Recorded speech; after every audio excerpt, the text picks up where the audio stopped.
السلام عليكم ورحمة الله وبركاته. بسم الله والصلاة والسلام على رسول الله. أبناء الطلاب في الصف الثاني الثانوي، إن شاء الله في الفيديو ده هنتناول جرامر يونت 4، جرامر الوحدة الرابعة، وهو الوحدة الرابعة كلها بقى بما فيها الدرسين الأول والثاني والثالث والرابع.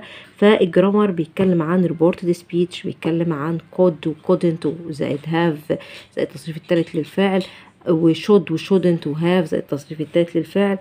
بيتكلم كمان عن impossibility in the past، الاستحالة أو عدم الاستطاعة في الماضي. هنتكلم كمان عن should و shouldn't have زائد التصريف الثالث للفعل، وكمان for regrets and prediction للندم والتنبؤ، وعن بعض الملاحظات المهمة. والادفايس نستخدم النصيحة، وريجريت الندم، وشود زائد الفعل في المصدر، وأوتو زائد الفعل في المصدر للتنبؤ. يلا بينا نبدأ مع بعض الفيديو بتاعنا. بسم الله الرحمن الرحيم، وبه نستعين، ولا حول ولا قوة إلا بالله العلي العظيم.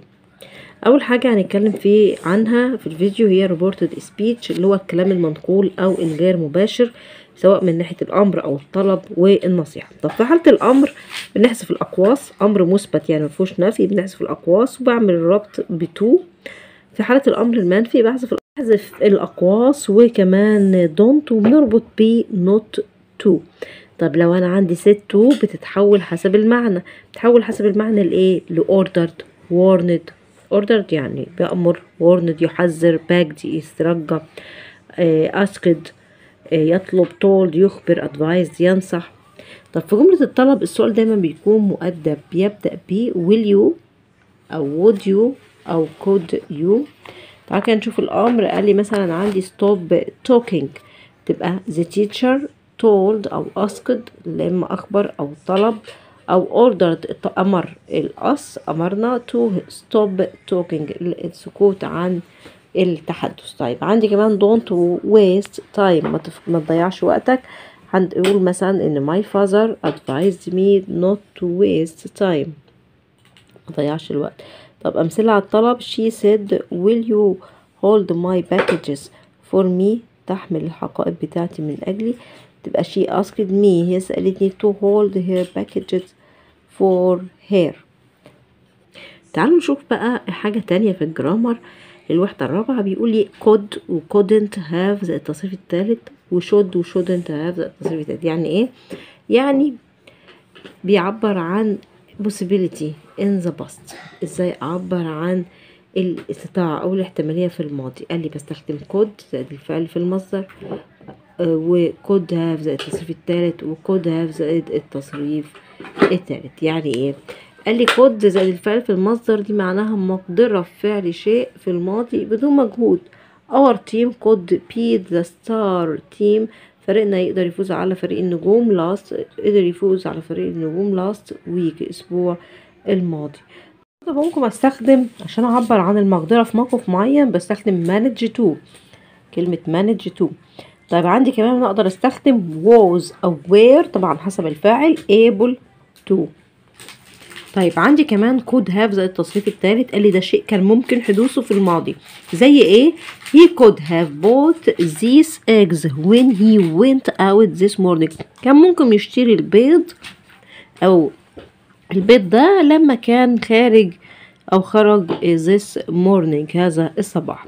كمان تستخدم مع الحالة الثالثة من if عشان هتعبر عن كان من المحتمل ان يحدث. زي ايه؟ يعني could have passed the exam، كان ممكن يعدي من الامتحان if he would studied a bit more، لو كان ذاكر بس شوية. طيب كمان عندي could have التصريف الثالث للفعل، معناها برضو كان في مقدور شخص ان يفعل شيء ولكن لم يفعل، بستخدمها للانتقاد احيانا. زي she could have bought a new phone but she didn't، كان ممكن تشتري تليفون جديد ولكنها ما عملتش كده. طب تعالوا نتكلم بقى عن impossibility in the past، عدم الاستطاعة او عدم احتمالية حدوث شيء في الماضي، ما كانش ممكن يحصل. بستخدم ايه؟ بستخدم couldn't زائد المصدر، بستخدم couldn't have زائد التصريف الثالث، بستخدم could وفي الشكل البريزنت. تعالوا نشوف الموضوع دي ازاي بالظبط بالتفصيل. وعندي هنا بيقول لي خدوا بالكم الاستطاعة او الاحتمالية في الماضي كانت هنا كود مثبتة خلاص، لكن احنا بنتكلم عنه دلوقتي، احنا بنتكلم عن عدم الاستطاعة او عدم احتمالية حدوث شيء في الماضي، هنا دي couldn't منفية اهي، couldn't المصدر، couldn't have زائد التصريف التالت منفية اهي، could دي اللي في شكل البريزنت. تعالوا نشوف الموضوع. قال لي couldn't زائد الفعل في المصدر، قال لي عدم استطاعة فعل شيء في الماضي، ما كانش يقدر يعمل ده في الماضي. زي ايه؟ I couldn't get the full mark، كنتش قادر اجيب الدرجة ان هي in the masses في الرياضيات yesterday بالامس as the exam was for gents العمالقة. طيب او النبغة يعني. طيب عندي بعد كده couldn't have زائد التصريف التالت، couldn't have زائد التصريف الثالث بيقول لي you couldn't have seen Dina today because ما شفتش دينا عشان she is in Germany في ألمانيا at the moment في هذه اللحظة. بقى شيء لم يكن محتمل حدوثه في الماضي، ما كانش ينفع. هو نفس معنى الاستنتاج المنفي في الماضي، معنى الاستنتاج المنفي في الماضي. اخر واحده معانا اللي هي كود، اللي هي في ايه؟ في البريزنت. قال لي كود زائد السبجكت الفاعل بعدها فعل في المصدر، دي معناها طلب مؤدب، طلب مؤدب يعني مش حاجه في الماضي، يعني كود دي عشان يبقى اكثر ادبا بس. طيب في كود يو باي، ممكن تشتري، اقول اي شيء عايز اشتريه. طب ممكن كمان عندي فاعل، الفاعل يجي وبعدين كود زائد الفاعل في المصدر، دي معناها اقتراح. يو كود باي ان يو كار، ممكن تشتري سياره جديده. وكمان كود ممكن تيجي بعدها كود بيجي حاجة اور حاجة تانية، يبقى أكثر من الاقتراح، بقدم أكتر من اقتراح. you could come with us or you could stay here، ممكن تيجي معانا أو تقعد هنا.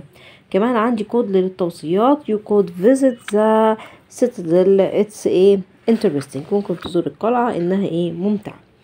طيب تعالوا كمان نشوف بقى should و ought to و must. قال لي دي أقوى في الاقتراح والتوصية والنصيحة من could، اللي هما مين اللي اقوى من كود؟ should و ought to و must، should و ought to و must. طيب تعالوا كمان ننتقل ل should و shouldn't have زائد التصريف التالت for regrets للندم and prediction تنبؤ. قال لي شكلهم بيعمل ازاي؟ قال لي should have زائد التصريف التالت و ought to have زائد التصريف التالت، وعندي كمان shouldn't have زائد التصريف التالت و oughtn't to have زائد التصريف التالت. ايه الفرق ما بينهم؟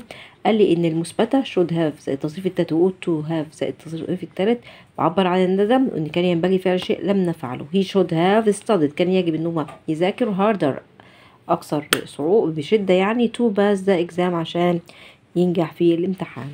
امال المنفية shouldn't have زائد التصريف التالت و oughtn't to have زائد التصريف التالت شيء حدث في الماضي ولم يكن واجبا فعله. I shouldn't have insulted him، كانش يجب لنا ايه insulted him he was angry، وكان متضايق and I am sorry، وانا اسف. كانش يجب ان انا احتقره او اهينه، هو اصبح ايه؟ متضايق وانا اسف، يعني بيعتذر بقى انه عمل فيه كده. طب نشوف بعض النوتس او الملاحظات على could be زائد الفعل في المصدر و might be زائد الفعل في المصدر و may be زائد الفعل في المصدر. التلاتة دول معناهم غير متأكدين من شيء في المضارع. طب عندي can't have زائد التصريف التالت و couldn't have زائد التصريف التالت، قال لي شيء لا يمكن أن يكون حدث في الماضي، ما ينفعش يكون حصل في الماضي. استنتاج قوي في الماضي. she can't زي ايه؟ she can't have left the house yet because her car is still outside، مش معقول تكون ايه سابت خرجت من البيت لأن العربية بتاعتها ما زالت ايه؟ بالخارج. طب أنا عندي هنا could have زائد التصريف التالت و may have زائد التصريف التالت و might have زائد التصريف التالت. قال لي المتحدث غير متأكد مما إذا كان شيء ما قد حدث أم لا، مش متأكد، مش متأكد.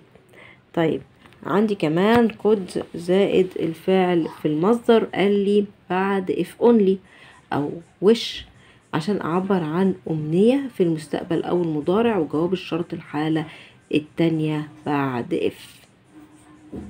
طب عندي كمان could have زائد التصريف التالت، قال لي برضو بعد if only أو wish للتعبير عن أمنية لم تتحقق أو ندم في الماضي، وبيجي جواب شرط الحالة التالتة بعد if.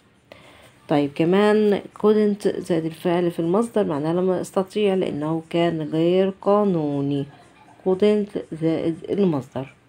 احنا طبعا متعودين على ان النصيحة advice بنستخدم فيها should you should. طيب قال لي كمان لا مش على قد should بس او shouldn't، لا ده في كمان ought to او had better. 3 حاجات دي بتدل على النصيحة should او shouldn't ought to had better. طب الندم regret بعبر عن الندم ازاي؟ shouldn't او shouldn't have زائد التصريف التالت او ought to او oughtn't to او هاف زائد التصريف التالت، بيبقى مقطع على بعضه كده. ought to have زائد التصريف التالت او oughtn't to have زائد التصريف التالت، و shouldn't have should او shouldn't have زائد التصريف التالت. طيب كمان عندي للتنبؤ should زائد الفعل في المصدر و ought to زائد الفعل في المصدر، بتوقع حدوث شيء بحلول وقت معين في المستقبل من المفترض او لازم. طيب اخر حته برضو في الحاجات المهمه قال لي في الباسيف لما باجي استخدم الموديل فيربس في المجهول بقول اذا كان بعدها المصدر فبتبقى ايه، تتحول تبقى بي زائد التصريف الثالث للفعل، واذا كان بعدها هاف هتبقى هاف بي زائد التصريف الثالث للفعل. كده بيكون جرامر الوحده الرابعه خلص كله باذن الله. دمتم في امان الله.